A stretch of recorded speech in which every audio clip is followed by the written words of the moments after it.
Bruchim Aboim B'Shem Hashem, Shem Egen Shir Torah. I'd like to welcome everyone to today's shir from Rabbi Yaakov Zev Smith Shlita on the Indian of issur, Mekarv, Bishullo, Shabbos. Is this Bishul a practical guide? To have the great tzchus sponsoring a shir, call Egen Shir Torah 718-851-8651 or email ist@yeshivanet.com. Rabbi Smith. Recently had a shayla that was very challenging. Someone opened the hot water faucet by mistake on Shabbos. But actually, the child had opened it. And the question was, is it mutter to close it? He was told this is a problem of Bishullo, and he wasn't sure what that meant. What does Bishullo mean? And I want to discuss a number of other similar shaylas that at first glance don't seem to be a question of Bishul, but in essence could be really a chashash of Bishul. Now the emphasis, we'll see, the common denominator of today's sugya is something that is not a conventional ma'aseh bishul of putting food on a fire or putting food in an oven, but basically what you're doing is you're accelerating, you're causing the cooking process to go quicker. And the question is, when does something that seems to be an innocent act of just covering a pot or closing an oven, when could that be a real ma'aseh bishul on Shabbos? I say the story, somebody asked the Rav a shayla about moving a cholent pot closer to the fire. So the Rav told him back,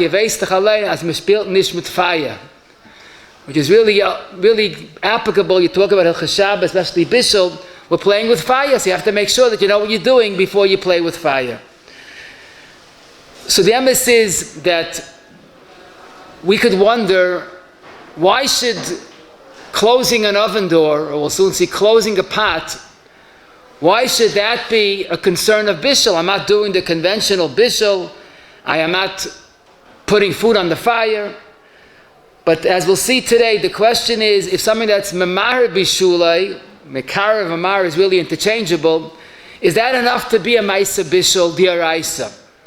So what comes to mind is the Gemara in Be'ah Daf Medal. The Gemara says there are a few people could be involved, and each one could be over on bishul diaraisa. One person brings the fire, one person adds the wood, one person puts the pot on the fire, one person adds water, and one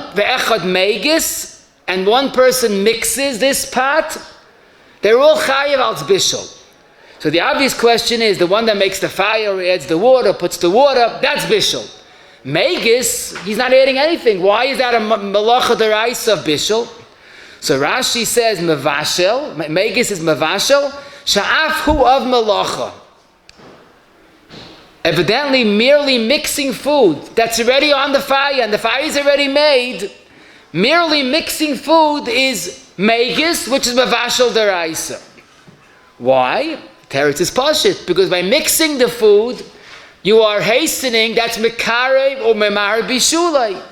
And just like Bishul is asa, l'chayr memar bishuli is also asa.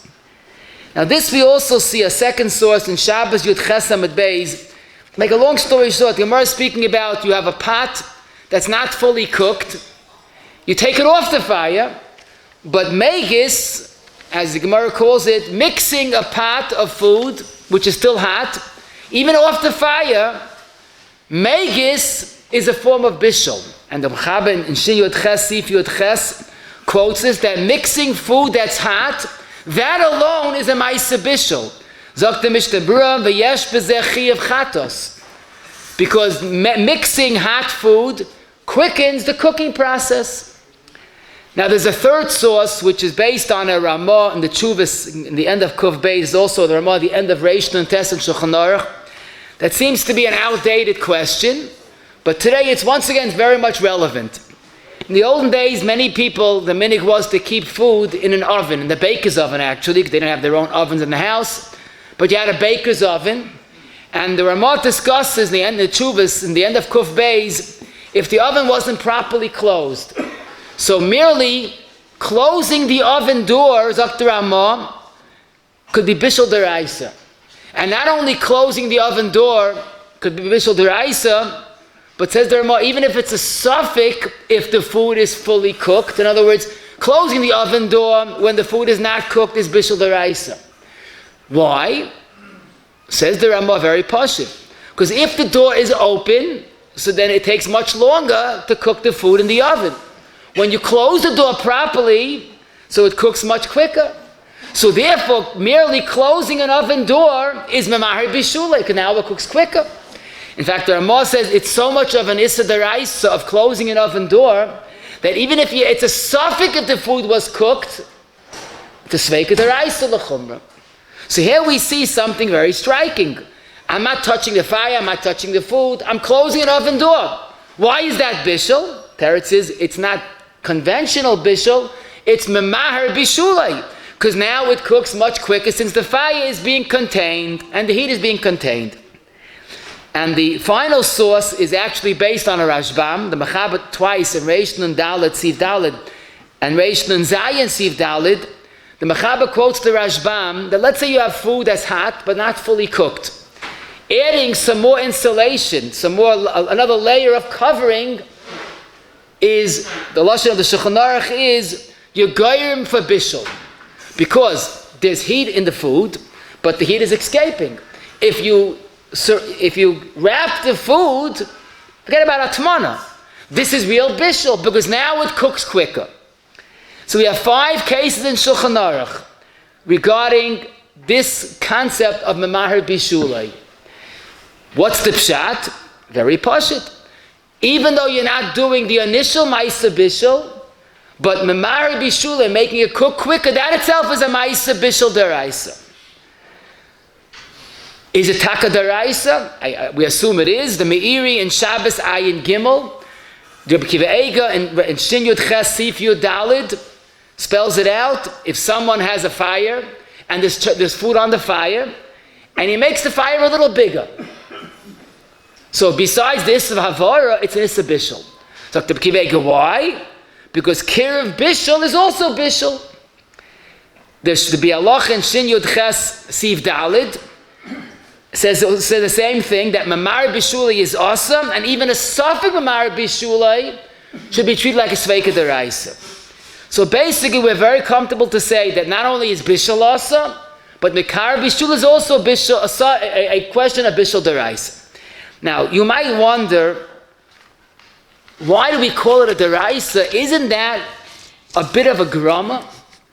If I put food on the fire, that's a ma'isa bishul. Here, the food is on the fire.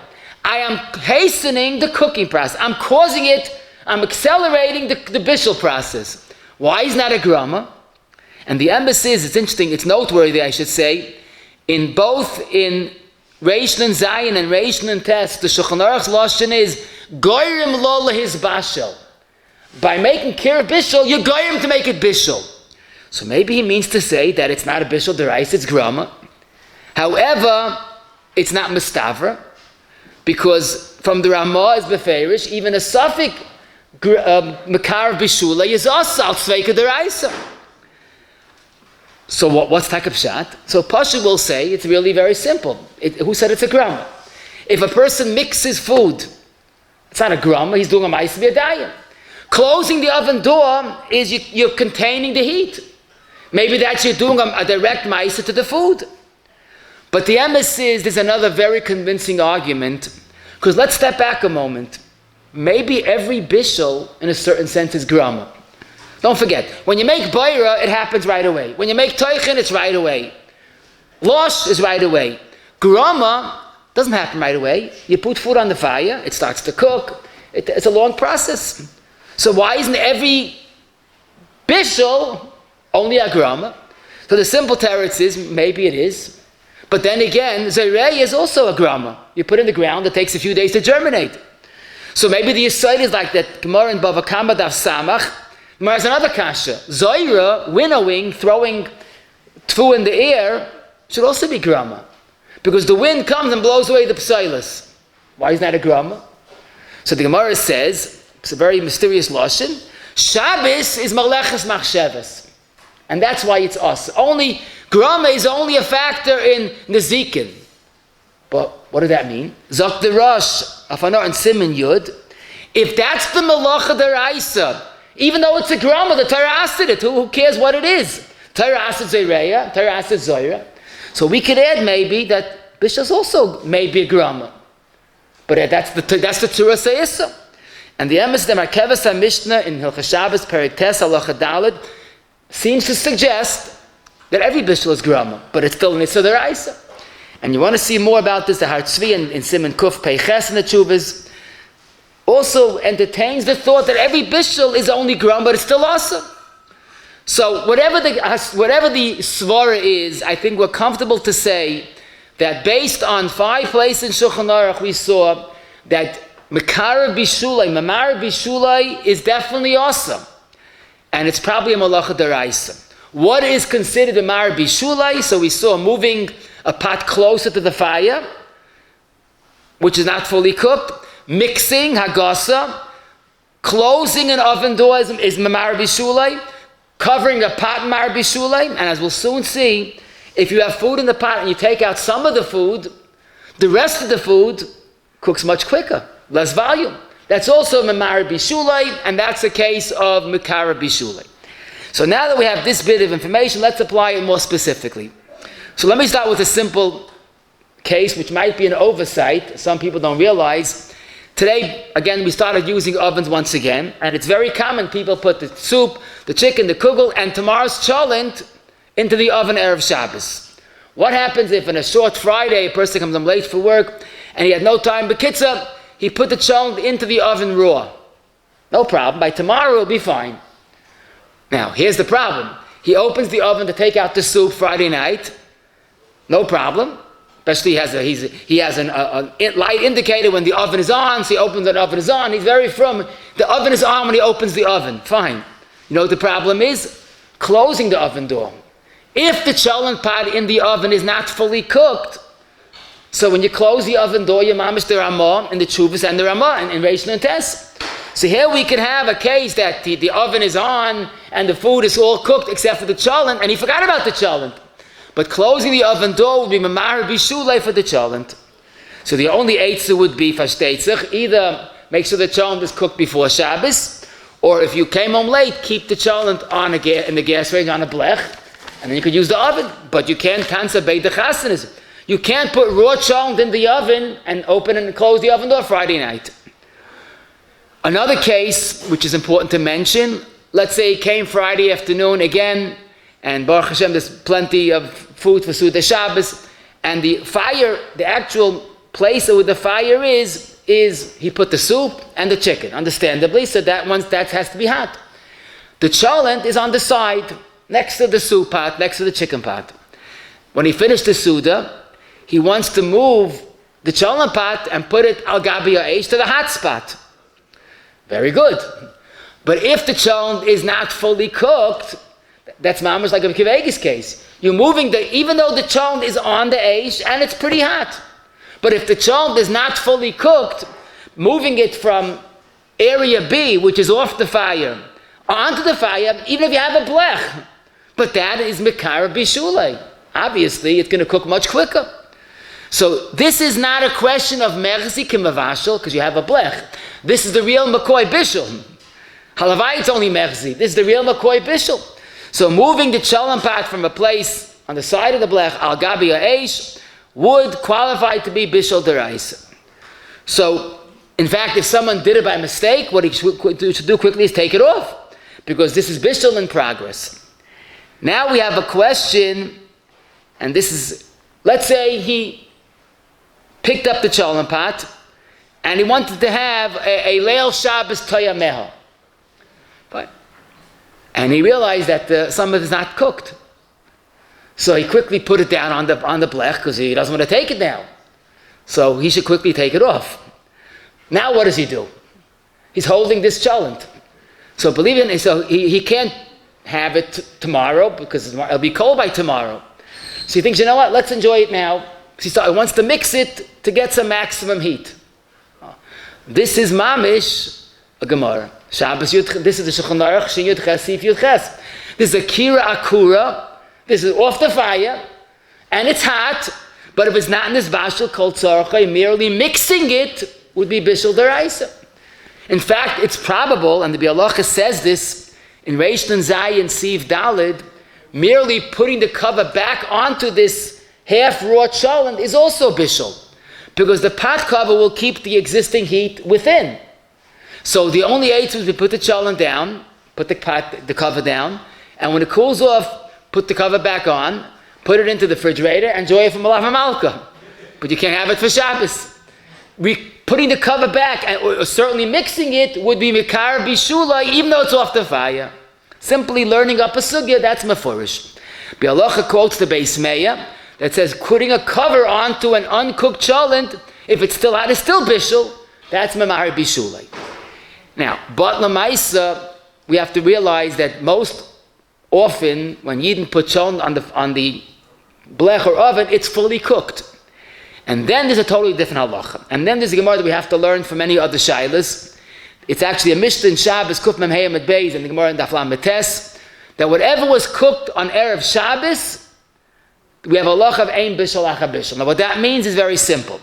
A person came home on time, Erev Shabbos, and cooked the cholent, and now it's fully edible, it's fully cooked. It's liquidy, but it's fully cooked. But by him, cholent that has to be burnt, whatever, dried, and if it's just liquidy, it's not chal, not yoitz, or whatever. So Friday night, the cholent is cooking, and by tomorrow morning, it's going to be good ice gekocht. But Friday night, he couldn't put it on top of the fire. So he put it next to the fire, he put it next to the chicken and the soup, and right now, he looks at the cholent, and it's fully cooked. But he wants it to make it much more geschmack, so after he finished the chicken and the soup, he wants to move the cholent pot from spot B that's on the side of the blech, and put al gabi ha'esh, so it should be really geschmack. So this is perfectly mutter.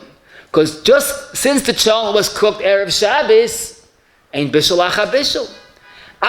You want to make it much better? That's what's called mitztamik v'yafalai. And improving food is not bishul. Bishul is cooking food. Nothing wrong with having on Shabbos. So basically, to bring it from nitbashel kol tzarkai to a better quality is what's called ein bishul acha bishul. True, it's better, but it's mitztamik v'yafalai, and there's no shaila whatsoever. So basically, the chiluk is pashut. The first case that we spoke about was not nitbashel kol tzarkai. Yes, bishul acha bishul. The second case was a real ein bishul acha bishul. The question, of course, is what is the exact halacha? When is something considered fully cooked? There are different levels. There's raw, there's partially cooked, and there's fully cooked, but you're making it better. So we're going to learn a few lines in the Gemara. As every Gemara, there's so much and so little, but it's mamish amazing. The whole sugi is this little shtickle of Gemara in Shabbos Daf Chaf Amud Aleph. Zok the Gemara, Kol shu meichel ben Drusai, whatever is cooked to meichel ben Drusai. So Rashi teaches these were ganavim, listim, and as listim they have to always be on the run. They can't stay in one place, and they don't have the liberty of cooking something fully. So they cook something, as Rashi says, a third of its bishul. They have to go, and after a third they have to brave it and eat it as it is. So when something is cooked only a third, meichel ben Drusai. So when in the context of bishul akum, we're not talking about bishul Shabbos. When a yid cooked something 1/3 and then left it, and the guy came along and cooked it to completion, as long as the yid cooked it 1/3, it's considered cooked, and what the guy did afterwards is of no consequence whatsoever. There's no din of bishul akum. Why? Because since it was cooked by the yid 1/3, it's gestempel, it's identified as cooked, and the guy's cooking is of no value in halacha. So it sounds like that once it's a third cook, it's considered nitbashel. That's what we're looking for. But then the Gemara has a second halacha, which is even more negayat to Hilchas Shabbos. And that is, as we told you earlier, when something is fully cooked, it's fully cooked. Meichel ben Drusai is much less. The halacha is when something is fully cooked, mi'ikad din, you don't need a blech. Theoretically, if someone has a fully cooked cholent, and for some reason he has no blech, he threw it out before Pesach, he didn't buy a new one, the first Shabbos after Pesach, he's panicking, I have no blech. The world's not coming to an end. You're allowed to keep food on the fire without a blech if the food is fully cooked. I mean, if someone comes in and sees your house without a blech, they won't be mashadach with you. They'll think you went off the derech. But there's nothing wrong. This bashal culture doesn't need a blech. When do you need a blech? if it's not cooked, when is it considered cooked that you don't need a blech? So this is the next line of Gemara. Kol shu k'maychel ben Drusai, whatever's Maychel ben Drusai, you're allowed to keep on the fire. Af al pi she'eina grufu ketuma. That means if before Shabbos I will soon say it's a half cooked, you don't need a blech. Fine, keep it as it is. Okay. Again, the minig is to always have a blech, but mi'ikad the din, once it's Maychel ben Drusai, you don't need a blech. So we see two halachos. When's considered Maychel ben Drusai fully cooked? Bishul akum, a third is enough, bishul. And for blech, a half is enough. So why don't we apply the same is true regarding bishul on Shabbos? If the cholent was half cooked before Shabbos, I could move it and put it on top of the fire. If it's good for bishul akum, if it's good for hilchas blech, why isn't it good for hilchas bishul? And indeed, the Halacha in Shin Yud Ches Siv Dalet quotes a Toisis, Ramban, Rabbi Yoina, Raj, Barosh, Ran, and Meiri. It's about a half a dozen Rishonim, that once a food is half cooked before Shabbos, it's considered mevushal. And whatever you do afterwards is ein bishul acha bishul, it is basically mitztamek v'yafalai. So that means once a food is cooked halfway, you could move it and make it hotter, no problem. However, we could say ibayis ein makra, ibayis ein masvar. First of all, ibayis ein makra, the Gemara spoke about two cases of Maychel ben Drusai, bishul akum and blech. Why did the Gemara speak about the more common case that if it's only half cooked, you'll have to cook the rest of it? You know what the teretz is? Because cooking on Shabbos is an issur deraisa. Maybe to be considered bishul has been bashul kol tzarkai. Otherwise, it's bishul deraisa. Why we make Maychel ben Drusai only by d'rabbanans? Bishul akum is only d'rabbanan in the worst scenario. And the din of having a blech is not an issur, because you're putting it on the fire before Shabbos. It's a chashash shema yechata. So Rabbi Yid, if your cholent was cooked halfway before Shabbos, and you first need it tomorrow, you're not going to be mechata. It's only a chashash, you might be mechata. Once it's cooked out of Shabbos halfway, you're not going to be mechata. So maybe we could understand when it's only a d'rabbanan or a chashash d'rabbanan, so Maychel ben Drusai is fine. But the question is bringing it from Maychel ben Drusai to fully cooked on Shabbos, that's bishul deraisa. And indeed, the same Biur Halacha quotes the Rambam, or Zarua, Riva, Sefer Truma, Smak, and Hagoyis Maimoni, that regarding bishul deraisa, it's only considered as bashul kol tzarkai if it's as bashul kol tzarkai. Anything less, Maychel ben Drusai is bishul deraisa. The Biur Halacha spells it out. That's called Messiah Ligmar Bishulai. That's Memar Bishulai, and it's bishul min haTorah.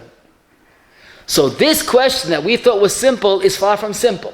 If you have a food that's cooked halfway, and you bring it to fully cooked by just moving it on the blech, or stirring it, or covering whatever it is, like many Rishonim, it's perfectly mutter, and like many Rishonim, it's a malacha deraisa bishul.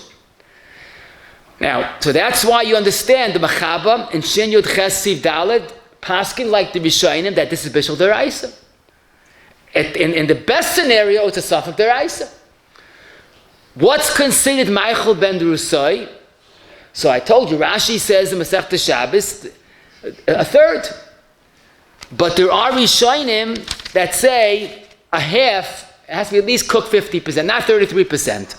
And it's interesting, in Hilchas Bishul Akum, Yeridei Kufi Gimel Ches, the Shulchan Aruch says, regarding Bishul Akum, as long as the Yid cooked it a third, it's okay. But by us in Reish and Dalet, Siv Beis, regarding Hilchas Shabbos, Mechaber says it has to be cooked halfway to be considered Maychel ben Drusai. Is it a stira? Rather not. Because Bishul Akum, that's at most the Rabbanan, with Saimach on a third to be considered Maychel ben Drusai. But when it comes to Hilchas Shabbos, it's always the Raisa. So for then to be considered Maychel ben Drusai, you have to go with the biggest Chumrah. It has to be 50% cooked. Now, how do you determine 50%, 33%? How do you determine the metzias of this particular food? So the Chazon Ish in Lamed Zayin Vav says something very logical. Well, let's say you know your cholent cooks in 6 hours. So obviously, a third is 2 hours, and a half is 3 hours. But the Chazon Ish himself points out that that doesn't always work. Because when you're cooking something, the first half hour doesn't yet cook. It first has to warm and heat. So be'emes, probably the better way to determine is the Kaf HaChaim writes in Reish Nun Gimel Sif Kot and Ches that whatever is eaten b'shas tzadchak is considered Meichel ben Drusai. If you know this food is not the way you want it, but you'll manage. Whatever is considered nitbashel b'shas tzadchak, that would be considered Meichel ben Drusai. If you know how to figure out, looking at the food, how much is cooked, 50 or 33%, avada, that's fine. But one thing I'll tell you, Rav Vosner said, if you cook something 50% and it's still not nechol b'shas tzadchak, then forget about percentages. That's considered raw. L'idach gisa, if something is edible b'shas tzadchak and only cooked the 30%, so if it's edible, that's at least Meichel ben Drusai. So basically, you have to look at the food and know the metzias. But one thing I will tell you, that there's no doubt about that in order to be makel, to make something warmer, you have to make sure it's mevushal kol tzarka. Meichel ben Drusai is not enough. Rabbi Yashiv gave the Hagdara. What's the mevushal kol tzarka? Stam b'nei adam oichlen oisay kach shaloi b'shas tzadchak. In other words, this is eaten by people. People eat cholent, even if it didn't boil out and its mom is dry. Now some people like it dry, that's fine. That's mistam kviyafale. But when something is considered edible, fully cooked, then even though if there's improvement beyond that, it's considered mavushal and ein bishul acha bishul. I'll tell you an interesting thing. Regarding bishul akum, we find a kula mishuleshes. First of all, we rely on Meichel ben Drusai, there's no bishul akum. Also, the Shulchan Aruch said even a third cook is not bishul akum. But the biggest chiddush, listen to this. Let's say the guy cooked it a third, and the yid cooked it 2/3. Sometimes you can get frozen product. Let's say French fries might be like the guy did it partially, and the yid did the rest of it. So the Mechaber said that you could also be mekel. So he tans the beit the chasanis. The yid did a third, then it's mutter. The guy did a third, and yid did the rest, also mutter. Make up your mind. Teretz says no. Bishul akum is the rabbanan. You could be mekel on both ends. Le'idach gisa, avashteitzach, Shabbos, the raisa. Then we say it's not enough Meichel ben Drusai. Then the deciding fact is the mevushal kol tzarka. The next question, which is got a beautiful part of this sugya, today because of technology, there are many heating elements that it's not shaykh to make a blech. For example, crock pots. So most of them come with 2 pots, the insert and the heating element, but there's still a crock pot that's a one piece. So you can't put a blech. Typically when you have a crock pot, so you put aluminum foil in between the heating element and the insert. So that's a blech. But there are crock pots that are one piece. It's not even shaykh to make a blech. Or today they have the moisters have, the shivas and caterers have these big boxes that they keep things warm. Sometimes you can even cook in them. The kids, it's a big moving oven, so to speak. No blech. Many people keep food in the oven. And according to Moshe, you need blech on all 4 sides. You have to have a special box, which some people don't even have. Okay, some people rely on just a cover on the bottom on the floor of the oven. But let's say the kids you're keeping in the oven and you have no blech. So here we have a number of cases in our times that you want to keep food on Shabbos that's not fully cooked, and you have no blech. So here we could say, people, whether b'yoidim or below yoidim, there is an important kula to mention. Mamish our sugya. Because as we said earlier, the Gemara, nothing less than the Gemara, and the Shulchan Aruch in Reish Nun Gimel Sif Aleph, that when do you need a blech? That is if food is still raw. Once food has become at least Meichel ben Drusai, Zok the Gemara, you don't need a blech mi'ikadadin. That's the way the Shulchan Aruch, the Yesh Oimim and Shulchan Aruch, the Yesh Oimim, whatever's cooked to Meichel ben Drusai, even though there's a way to go. But once it reached Meichel ben Drusai, you could keep it on the fire without a blech. Again, that means the person doesn't have a blech in his house. The cholent is halfway cooked, keep it on the fire without a blech. Why? Like we said, it's no longer a question of bishul. You're not going to stir it or mix it or move it. is just keeping it on from before Shabbos. That's an issur d'Rabbanan. So be the Rabbanans, we could be makel that once it's Meichel ben Drusai, 50% cooked, there's no more concern of Shehiyah. And this is Taki the Machaba. The Machaba in Reish Nun Gimel, the Shulchan Aruch Reish Nun Gimel Sif Aleph, that Yesh Oimim, but that's what the Paiskim are saying, you don't need a blech if it is at least 50% cooked. Now I kept saying 50% cooked because that's what the Shulchan Aruch says in Reish Nun Dalet Si Beis. But it's noteworthy that if you think about it, we could really be makel even if it's only a third cooked. Because this is only an issur d'Rabbanan, and by the Banan we're makel by a third cook, like we see by Bishul. And Taka in the Mishnah Reish Nun Gimel Sif Katan Lamed Ches, he says, Pashtis, it should be halfway cooked. But you could be makel a third, Ayin El Yorabba. So I looked up the El Yorabba, Taka Reish Nun Gimel Sif Katan Tezvav. He brings, it come out a half a dozen Gedolei Paiskim, Rishonim, that say you could be makel if the food was a third cooked. And again, the svar is very pashut. It's only an issur d'Rabbanan. So why can we be like Saimach on a double kula? That Meichel ben Drusai is enough, and a third is Meichel ben Drusai. So let's not push it. Lachatchila, once it's halfway cooked, you can leave it on the fire without a blech. B'shas at chak, as Mr. Mishbur's lashon is, b'makam tzoyrach, makam atzoyrach, makam atchak. You can be makel even if it's only a third cook. Now, why do I stress this? Because again, for those that have a problem, they come home late, and especially in these short Erev Shabbos, and they want to put food in the oven, and they won't open the oven until tomorrow. They want to keep the cholent in the oven, and they don't have a blech in their oven. They don't have a box. They don't have a covering. So if the cholent was cooked at least a third, half, but it's cooked a third before Shabbos, you could leave it without a blech.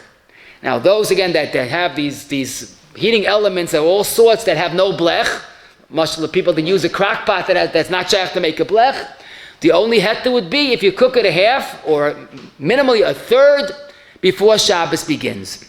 But the Paiskim say it's not advisable to have foods that were not fully cooked before Shabbos for three good reasons. Because typically a person might come to especially on a blech, to move it a little closer. So that's Bishul Deraisa. He might lift the cover to see what's doing, and then if it's not fully cooked, you can't put back the cover. And what's much worse, he might remove food from that pot. So whether you have food on a blech or in any type of heating element, lechatchila, it's best to cook it entirely before Shabbos. V'chach nahagu, that's the minig ha'olam. But if someone is found in a shasat chak, he comes home late, the kids, whatever it is, if it's a shasat chak situation, so if he has a blech, theoretically he could put the food up totally raw, as long as he has a blech. Just don't touch it until you know it's fully cooked. And if he has no blech, so if it's a half cooked, even a third cooked, then he could use it even without a blech. And again, that applies to all of these various electrical appliances. I saw for the first time a pasha de halacha. Let's say you were told, don't forget to put the kugel into the oven or on top of onto the blech. No, you forgot.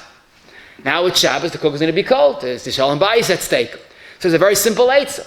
Kugel is fully cooked before Shabbos. So take the kugel and put it on top of a cholent pot. Now that's called agabi kedera. There's no issur of chazara on Shabbos, so it's fine. But here's the catch. If the cholent pot is not fully cooked, by tomorrow it'll be cooked, no problem. But now it's not fully cooked, then you made it to a buffet, two places in Shulchan Aruch. Because the Shulchan Aruch, based on a Rashbam, says you can't put a covering onto a pot because it's makar bishulay. So if the cholent pot was not yet fully cooked, so adding a piece of kugel, an innocent act, is mar bishulay of the content of the pot. In fact, the Shulchan Aruch says that's also to cover something even if it's off the fire. But here it's vade on the fire. And Ataka the Ma'or Shabbos and Chelik Beis Amid Reish Yud says he didn't find any earlier poiskim, but it's very mustavra. And he's right. So that's another reason not to keep food on the fire unless it is fully cooked. But l'maisa, if a person had a shasat chak, so you keep it on the blech, but don't touch it until it is fully cooked. If it's again not fully cooked and a person picked up the katkov and it's not fully cooked, then you can't put it back and you have to just leave it as it is. Another important halacha that it's kedai to mention is really negate to those that have a cholent Friday night. But basically, we know that when you have cholent Friday night, you have to be a little of a crafty individual. You can't scoop out cholent when it's on top of the fire. Now the question is, why not? I know for a fact my cholent was cooked fully before Shabbos. So why can't I scoop out food? You say it's agasa? I know it's agasa.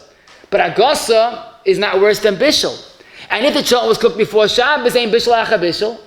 So why can't I scoop out cholent from agabi or eish? The teretz is in Svar, you're right. But this is the famous yisoid of the Kolboy in Simon Lamed Aleph, one of the Rishonim, who for whatever reason he writes that we never mix or scoop food that's on gabi or eish on Shabbos, even if it's fully cooked. Now, the Ma'aser, the Shulchan Aruch, in the end of Shin Yud Ches quotes this kolbay, never to either stir or scoop out food that's agabi or eish on Shabbos. The question is why? So that's a good question, and the Pais can explain. Either Yechosh, maybe some of is not cooked, or someone might do it next week when it's not fully cooked. But at the end of the day, the Shulchan Aruch quotes this kolbay.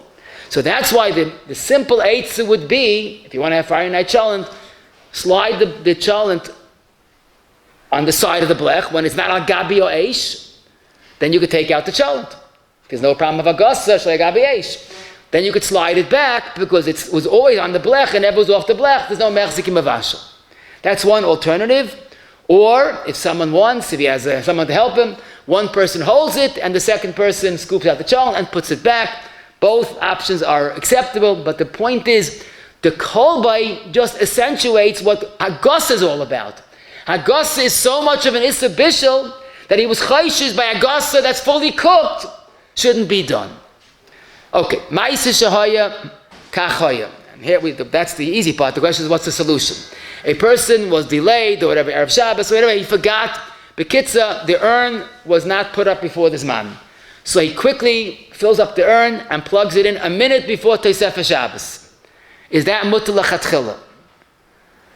So the problem, of course, is that this is a case of water that's raw, that's fully uncooked, beginning of Shabbos. And to my knowledge, no urn has a blech. So what's the heter to put up water right before the Zman? If it gets cooked, K'maychel ben Dusay before Shabbos, that we saw is okay, you don't need a blech. But this water was not cooked at all before Shabbos. What's the heter to plug in an urn before Shabbos? Excellent question. So here we come to a beautiful Rabbi Kiva. I mean, every Rabbi Kiva is beautiful, I shouldn't say, but Rabbi Kiva. Rabbi Kiva in Shin Yud Ches on the Magen Avraham Sif Kot and Yud has the following ha'orah. That we know you're allowed to cook in the sun, take an egg, a raw egg, and cook in the sun, l'chatchila, because they weren't geyser on chama. But toldos chama, to cook in sand that was warmed by the sun, is an issur d'Rabbanan. Whatever, that's the halacha. The halacha seems to be you could put an egg into the warm sand before Shabbos, and it will sort of get cooked over Shabbos. In fact, you're allowed to do that. Toldos or is also mutar before Shabbos, and it cooks on Shabbos. Wait a minute. How could you keep some food in toldos cham or toldos or? You're not allowed to keep raw food before Shabbos. Why is it mutar? Dr. Wait a minute. Why is it also to keep food on the fire before Shabbos that's raw? Shem yechata. How is it shayach shem yechata? You're going to mechata the sun? There's no shem yechata. There's no way to make it the sand. Well, you're going to stir the sand. It doesn't work. So there's a Har Tzvi in Kuf Lamed Vav who's asked the following question. Mamash yisoid, how you say this for us in this 21st century. Someone asked him when they started using electrical appliances, crock pots and urns, there's no blech. The fire is covered. It's up to Har Tzvi. There's not a question of covering the fire. You have to have a hecker.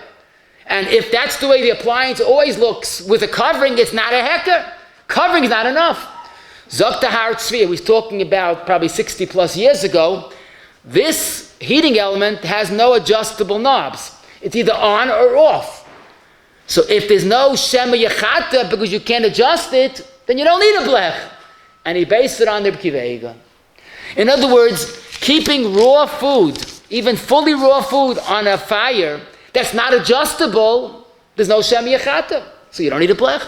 Now again, don't do it in your own house, because first of all, our gas ranges have adjustable knobs, and also our minhag is to always use a blech. But when it's negeya to our case of an urn, if again it's a non-adjustable, it doesn't have a high, low, medium, doesn't have a reboil button, it's just on or off. So once you put it on before Shabbos, there's nothing you can do on Shabbos except for saying Tillim, it should go quicker. But there's no adjustable knob. So that's the heta to plug in an urn right before Shabbos, because there's no on or off button, and it's fine. Rav Moshe, in Chelik Dalet, Siman Dalet, Bishul Chav Gimel, someone asked him, maybe this should not be mutter for a different reason. Because let's refocus for a moment. Let's say you did just that. You were light in the Har Tzvi, you plugged in your non-adjustable urn, okay, right before this man, and you went to shul. You're not having a cup of hot tea until 2-3 hours from now. So it'll be all ready then. But the Bnei Abayis want to make a baby bottle for the baby. So 3 minutes after you plugged in the urn, your wife already made Shabbos, takes out some hot water, and realizes first it's not hot. But by taking out some of the water, that's a Mar Bishulai. It's going to cook quicker. So Moshe was asked, maybe we shouldn't have an urn that's not fully cooked, not because of Shem Yechata. It's not Shach Shem Yechata, but you might remove water. So Moshe says, you're right. I think you're right. You should not leave an urn that's not fully cooked before Shabbos, because some might remove the water. Now, Reb Shlomo Zalman in the Shulchan Shlomo, Reish and Gimel Beis, says Rav Moshe did not mean to say it's assur mikra din, because we don't have the jurisdiction to make new gezeres. It's very logical to say that if someone takes out water, it might be bishulei. But then again, it's probably more logical to say that you should put a cover on your bathroom light switch, because a person invariably closes the light when he walks out. Teretz is, you got to be careful, but you can't make new gezeres. Chazal made a blech, but not that they made you can't put water before Shabbos. So he felt that Moshe didn't hold it's assur mikra din, it's just not advisable. No? Okay. So we'll say it's not advisable, but if someone has no choice, he could plug in the urn right before the Zman, if it's non-adjustable it is, and make sure that the water is not taken out until it is fully cooked. Now this leads to the next question, which is really a big question, because it's negayah to probably all of us. What is considered fully cooked regarding hot water? Now let me explain. The typical urn of today, the better ones even, maybe 160, 170, 180, maybe 190. But some people like a tea that you barely could hold it, but they say, it's a kalt. There has to be mamish that 212, nothing less. So from a hot tea to a boiling cup of hot water, 212 is, to some people, zwei Welten. It's yoitza, not yoitza. Bekitza, you have an urn that you put on the blech, and because you couldn't put a mamish on the fire before Shabbos because there's chicken and soup there, you put it on the side, but it's hot. After the Friday night Suda, there's more vacancies. You want to pick up that kettle and put it right on the hot spot, and it's going to get boiling 212. Bringing up hot water from 170 or the likes to 212, do we say that's like from Michael ben Drusai to fully cooked, which is Bishul Derais according to the Shulchan Aruch? Or do we say, no. Most people drink hot water from an urn, it's 170, 180, whatever it is, but not 212. I like a very, very hot cup. That's called mitztamik v'yafaloi. So 170, 180 is bashikol tzarg, especially it's way beyond the lowest shear of Yad Soled display. So another nafkamina would be, let's say the cholent needs a big Yeshua. It's drying out Friday night. It's not going to make it till tomorrow. So you want to pour hot water from the chaynik that at this point is only 170. You pour it into the cholent. The cholent is mamish al gabi eish, and it's really very hot. And within a half hour, that water will reach 212. So you have another scenario where you're bringing water from 170, 180 to 212. So this is interesting that it's not in Gemara, not in Mishnah, I find in Rishonim, but Rav Moshe in Chelek Dalet Siman Ayin Dalet Sif Katan Aleph says Mistavra is that once it's hot, it's considered bashikol tzarkai. Bring up to Reischim is just mistamek v'yafalai. Now Rav Moshe in the same tshuva Sif Katan Chav Dalet seems to be more machmir, but Rav David is quoting V'dibar Tabam Chelek Aleph Siman Tzadik Ches. The Rav Moshe shita was that once it is considered hot enough, 170, when the Moshe's in the Igus Moshe in Yardei at the end of Siman Nun Beis regarding Bishul, Gabi Yayin Mavushal, says 175 is certainly considered as Bashal Kol Tzarkai. So Rav Moshe clearly held once you get to 170, 175, certainly you could bring it to 212, that is mitztamik v'yafalei. However, the Minchas Yitchin Chelik Yud Chav Ches to Shevet Alevi Zayim and Beis, it's Tziliaz Yud Ches Lamed Beis. It's interesting, all based on an Eglei Tal. Let me show you what the Eglei Tal was. Eglei Tal writes in the Sefer that once the water is hot, it's this Bashal Kol Tzarkai. In the Hashmotos, he retracted, the Havcharata, that water is considered cooked when it's reischim boiling at 212. So all the Heintige Paiskim said if the Iglei Tal had charata and held it has to be fully cooked, then anything less than boiling is considered Meichel ben Drusai. And the Chazinish and Dinim an Hagas Yud Beis, Yud Gimel, actually the Shvil Shabbos, Tila David, also say that regarding hot water, it's taka edible, it's taka drinkable, I should say. But when is it considered as Bashal Kol Tzarkai? It has to be at 212 degrees. So you're talking about a suffix deraisa. Ramosha taka mekel, and whoever say Ramosha yesh ami lismaich certainly, but most places can feel that bringing it from 170 to 212 could be Bishul deraisa. So I will tell you there are two simple eitzes to make a l'chaladeyis, and that's something that you could do every Shabbos. It's not so hard. If you use a chaynik, so before Shabbos, give an extra moment or two, and keep the chaynik on the fire until it reaches boiling point. It doesn't take that long. Then you could put it on the side of the blech, next to the chicken, next to the soup, and then it's hot. It's still hot, but the temperature will drop. Come back to 170, fine. But after the soup, you could put it back on the hot spot. You bring it from 170 to 212. But once there was this bashal called Tzarcho l'chaladeyis, and it's still hot, ain't bishul acha bishul, even by a davalach. Because it's still drinkable, it's still hot. So then you could do what you want. Now, the only problem is if you have an urn. So the truth is, if you have an urn, it's not shaykh to put it onto the fire. The only chashash is you're going to take from the urn and put it into the cholent to save the cholent. So that is another eitz, very mistavrim. When you put the water into the cholent, you don't want to make the water 212 into a new metzias. You don't want to have cholent tea. You're basically trying to save the cholent from burning. So in the worst scenario, it's sort of malachas and tzricha legufa, maybe even less. It's there pashut as a side factor. In fact, I once heard, true story, someone's cholent needed a big issur, and the gaita, the maid on her own, took cold water, didn't ask any shaylas, and poured it into the cholent. The question is the cholent also b'diavad on Shabbos. It could bishul on Shabbos. So the Machzeliyo in Chelik Al Siman and Gimel has a few studs be makel, but one of the points he says is that this is not a real bishul. The guy didn't cook water for your tea, which is also to have anah. The guy put in to save the cholent. And the worst scenario, the cooking of the cold water, is a malacha and tzricha legufa. But in our context, the fact that it's hot, so according to Moshe, is mutter eter the cholent chatchilim. So it could be b'makam of a tzarech to save the cholent. You could rely on these two svaras. First, on Moshe holds it's considered as bashal kol tzarchai. And besides that, as we said, this would be a malach and tzricha leguf in the worst scenario, and that will be mutter in that context only. We discussed a few weeks ago when someone made a dozen eggs for Shabbos to make egg salad, and lamaisa they were all soft boiled. So we discussed then that many poskim held you can't put the eggs even in hot water in a kli revi because it's bishul. Now you understand a little better where that's coming from.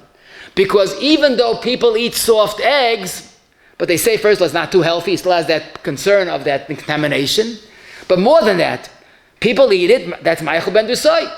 But bringing it from soft to hard would be considered bishul. I mean, if bringing water from 180 to 212 is bishul deraisa like many shitas, so isn't it logical from soft to hard is the same bishul? And that guy saw the Shmiras Shabbos, quotes of Shlomo Zalman, that's concerned about bringing an egg from soft to hard to be bishul. Now the Tzitz Eliyez and Yud Ches Lamed Beis, he says an egg that was ksas raka, I don't know what that means, but it's not hard. You could bring it up to make it hard boiled if there's no problem of bishul, he says, because it's like a mitztamik v'yafaloi. So maybe he would hold that this is not considered such a big change, especially if it's basically hard. But the emes, if you want to make egg salad and you try making egg salad with soft eggs, you'll see that it's not a hot egg. So I can understand why those are machmir not to do anything with this type of egg. A very challenging question is when someone put on the hot water by mistake in the kitchen and it's running, a child or adult sometimes. So you're wondering, what's the problem? Just close the hot water, right? If you leave the water running, so more water is being cooked and being generated. So why don't you close the faucet and cut your losses? So first of all, I want to mention, I never thought of this, but why don't we say that it's a problem of muktzah? If you have a hot water knob, a hot water lever, you don't use it on Shabbos. So I saw the Archa Shabbos in Perik Aleph or Kuf Tzadik Tes says, could be the whole hot water lever is considered muktzah. So maybe you're talking about, he'll do it begufay. Okay, whatever, begufay. Or maybe taka, if you those that have only one lever for both hot and cold, so it's okay. But let's forget about muktzah. So he happens to know a little bit about the metzias because it's important for this shaila. Did you ever wonder why when the fourth person takes a shower in your house, they start yelling, where's the, how come the water got cold? Why did the hot water get cold? There is very posh. Person has a hot water tank in the basement that has a certain capacity, 75 gallons, whatever it is. If the water is constantly running, so it can't cook the water quick enough before it goes out. In other words, when you have a hot water tank, you take out a little bit of hot water, cold water goes in and gets cooked almost instantly. But when you have the water running, so all the hot water is going, cold water is going in, and it doesn't have any time to recook. So after a while, the water will become from hot, very hot to lukewarm. And that's why, after a while, it just can't cook the water properly. Now, assuming you close the hot water that's running, what's going to happen? The tank is going to be on a freeze. The 50, 75 gallons in the tank is going to be on a freeze. And it's going to cook much quicker. Or cook instead of running.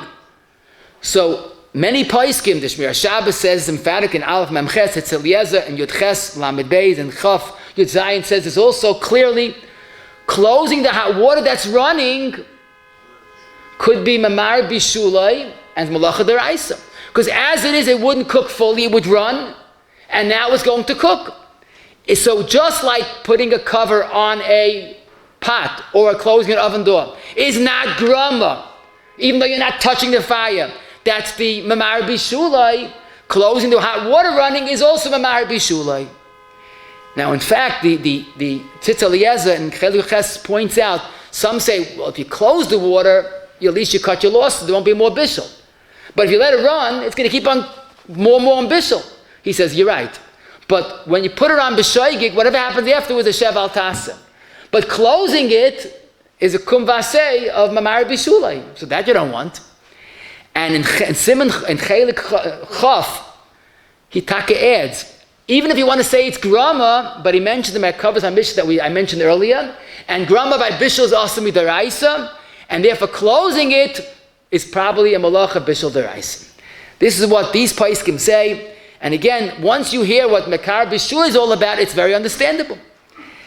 However, and that's the chiddush to me, Rav Ozna in the Beis Levi Chelik Vav has this shayla, and he says basically closing the hot water that's running is only a grama, and grama makam hefsid is mutter. Ad kan divrei shevet alevi.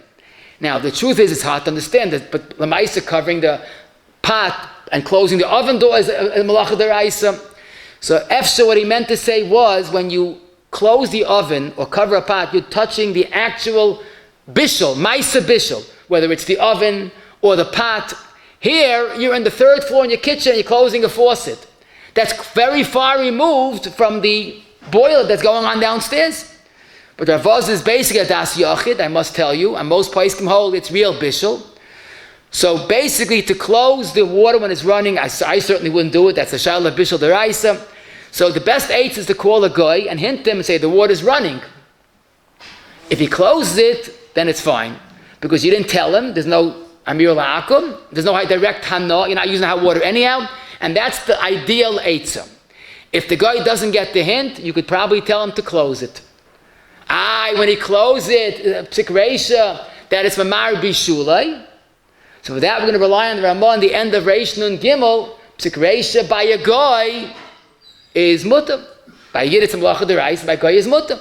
So to have a guy close the faucet, Shmir Shabbos and Aleph Mamches says as well, that would be an eitzah.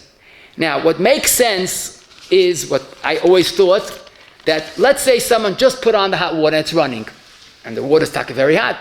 To close it right away should be mutter. Why?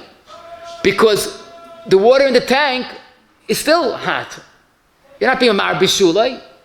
This is what I always thought. When I learned the sugi this week, I saw the Shabbos b'Shabbate in Amud Kuf Samaches.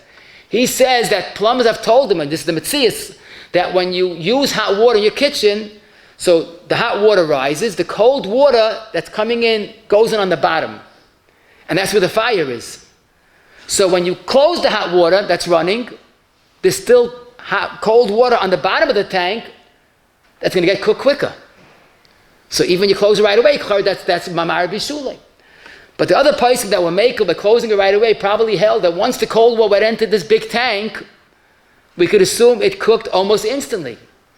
Who said it's still cold?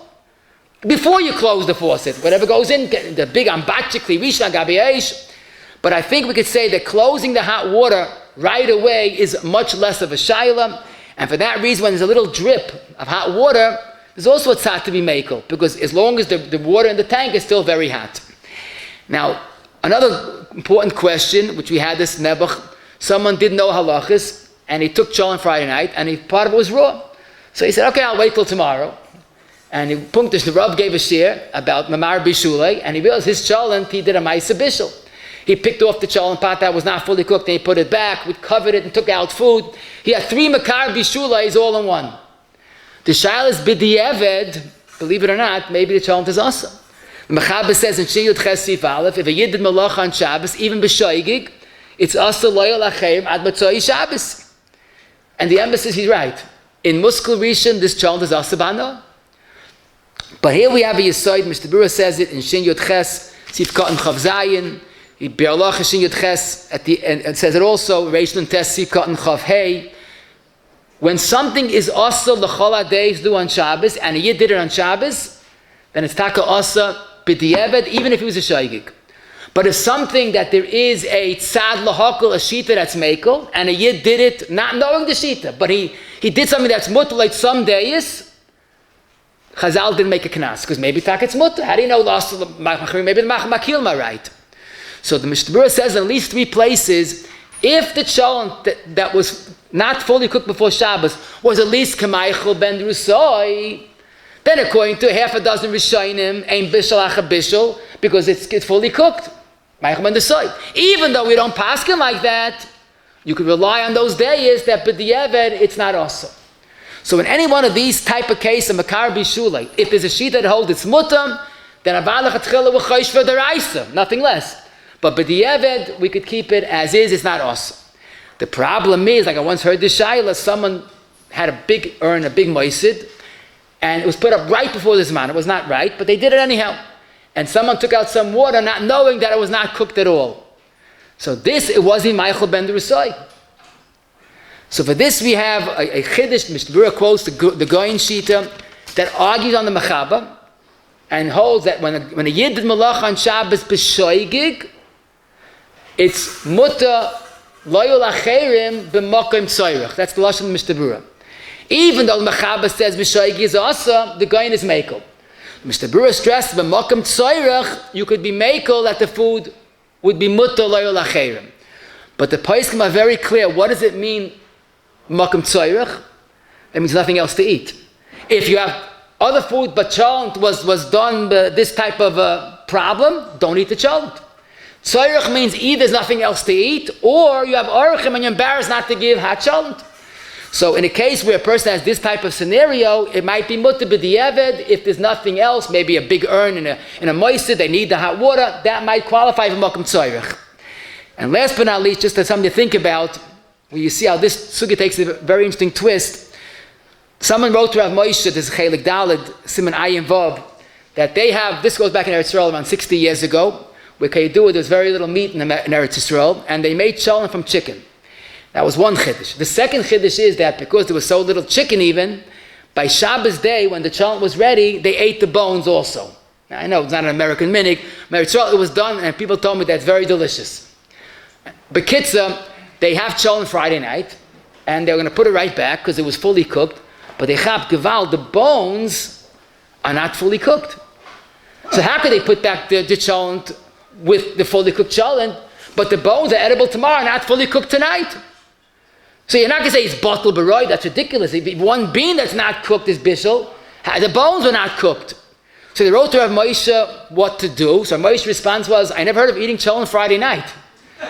So obviously it's not a mocha, it's not a deraisa, but his question is it shaykh bishul on bones? So he has a whole arichas. But he writes at the end, Rav Shlomo Zalman is the poskin there, Yisrael, and he paskin it's asa, follow him. And there's a beautiful correspondence in Mincha Shleimus, Siman Vav, Rav Moshe, the Anivus, the Gadlus, the Achno, one after the other is mamish legend. But at the end of the day, they both agree that if indeed in that country people typically eat the bones, even if you don't eat the bone, it's a meichel, and you can't put it back because this bones is only meichel ben Drosai. If no one eats it, even though it's lamaisa edible in a different country, it's not a maisa bishul, it's bones. But the chap is to have even one bit of it that's not fully cooked is gespielt with fire. I couldn't talk to you all.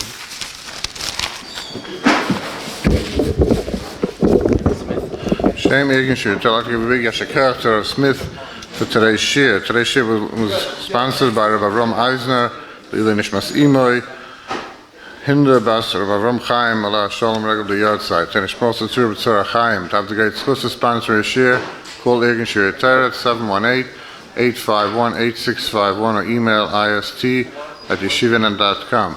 As a Hashem after Mincha, Rav Smith says, Sikkim of today's shir. חנן דיבן הקשה, מרץ הקדש ברוך הוא לזכס, את ישראל הפיקר, היבן המתויר ומצווה, שנאמר לנו חופש, ומנציתו יגדל צר וידה.